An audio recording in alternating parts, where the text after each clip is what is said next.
Hey class, how's it going? Mr. York here.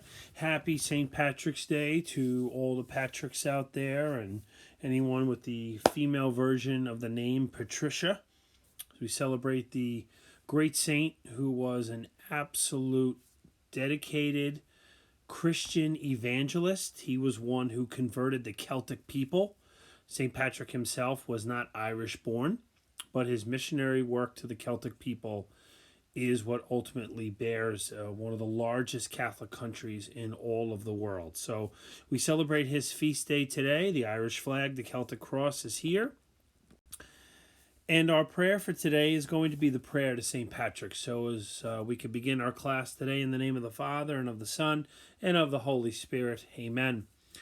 O great apostle of Ireland, glorious St. Patrick, to whom under God so many are indebted for the most precious of all treasures, the great gift of faith. Receive our fervent thanks for the zeal and charity which have been to thousands the source of blessings so invaluable. Ask for all who dwell in this land and the land of thy labors the precious light of faith, and beg for us, on whom its glorious rays have long since beamed, the grace to regulate our lives by its sacred maxims. Amen. In the name of the Father, and of the Son, and of the Holy Spirit. Amen. All right, so just a reminder to you guys, on Thursday, March 19th, which will be the Feast of St. Joseph, we'll start our class with the prayer to St. Joseph.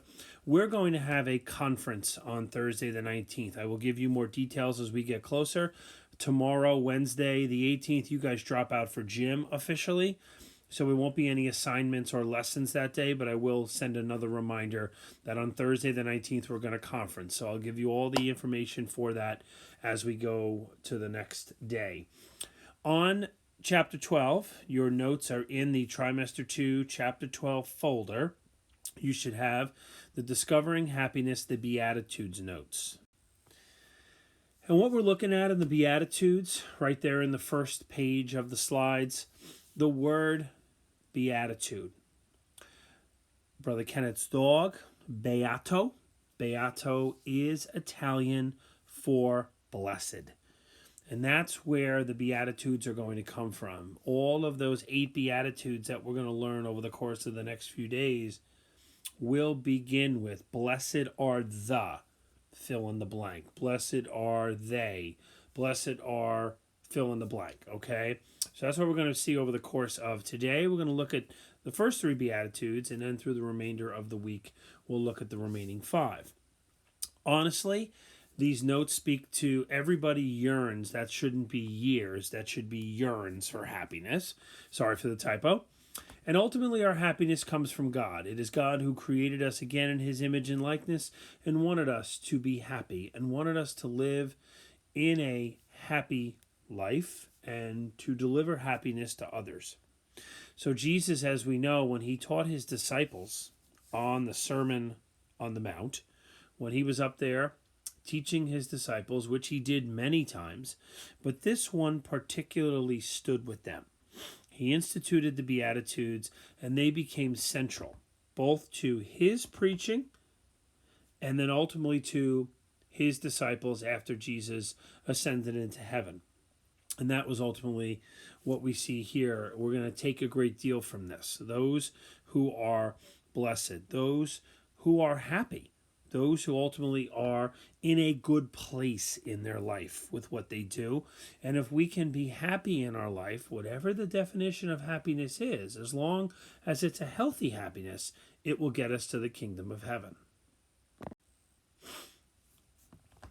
So here, the Catechism. So the Catechism of the Catholic Church, which we have cited a number of times throughout the year, and the Catechism of the Catholic Church, again, this kind of singular compilation of rules and teachings and sacraments and you name it. The Catechism speaks on the Beatitudes as it depicts the continuance, the flow of Jesus Christ, okay? His charity. So it's to stay in relationship with him. It expresses the vocation of the faithful associated with the glory of the passion and the resurrection, please remind yourself that in this happiness, it might come with great suffering. It might come with some significant sacrifice. We have to understand that Jesus lays out the path to heaven. Jesus doesn't say exactly to me or to you, to our parents, to our grandparents, to our friends, exactly how that path is going to be, but he does lay out the blueprint for the destination that is heaven. And the Beatitudes will teach us that our loving God and to love others transforms each moral choice. And we talked about those theological virtues of faith, hope, and charity, or faith, hope, and love, and how the Beatitudes bring us closer to those theological virtues. And again, that word transform, it transforms each of our moral choices. And it really reminds us about the good that we do gives off the good to others. So the first one we're going to look at is blessed are the poor in spirit. Blessed are the poor in spirit, for theirs is the kingdom of heaven. So, let's break that down. Happy are the poor in spirit, for theirs is the kingdom of heaven? Well, yes, in a way, blessed are those who are poor in spirit because they're longing for the kingdom of heaven. They're not poor in spirit and they're just putting their hands in their pockets and walking away. They are acknowledging that they need God in their lives. And if you or I go through a trying time or go through a significant difficulty in our life and we realize that we need God in it, well, blessed are those who are poor in spirit. Not to say that you should remain so, okay, but recognize that you need God in your life. The kingdom of heaven will be granted to those who understand that we are powerless without the help of God's grace. So if we're to say, by the grace of God, I've been saved, or by the grace of God, this happened to me for the better, not because we are arrogant, egotistical, self-serving. Oh, it was all me. I scored that game-winning goal because it was all me. I got the A on the test because it was all me. No, yes, you did the work. We're not going to disregard that you didn't do the work. We're not going to acknowledge that you didn't earn the good grade, but God gave you the talent. It goes back to the people who, when they receive major awards, at the Academy Awards, the Grammy Awards, Country Music Awards, whatever, ESPY Awards, they thank their Lord and Savior Jesus Christ. They thank God, and it's almost flowing off their tongue. It's not just like a put on. It's not because someone told them to say it. They firmly believe that. So we need to learn to trust in things above. We need to put our trust in God, even though the situation may be really bad at that time and you're going through something so difficult that you just can't find the answers to. So we need to trust in those things. We need to trust in the Lord above, that he will provide for us. And because we are poor in spirit, we long for God. Therefore, we long for the kingdom of heaven. Blessed are those who mourn, for they shall be comforted.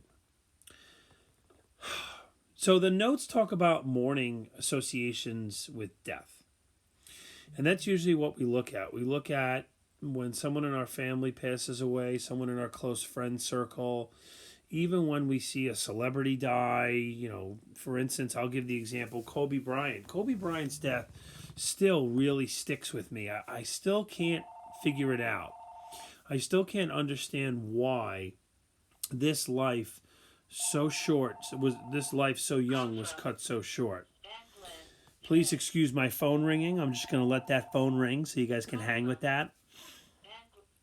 I don't even know who it is. I think it's a telemarketer or somebody I think I put on the do not call list. I don't know, maybe. Blessed are those who call during a Schoology video, I guess. We'll put that as our 9th beatitude, maybe. But no, for real, I've struggled with that. And Jesus teaches us that we will receive consolation for our suffering and for our sorrow, that to mourn someone's loss is not a bad thing. We don't want to necessarily be like Job in the Old Testament and kind of like wallow in our sufferings.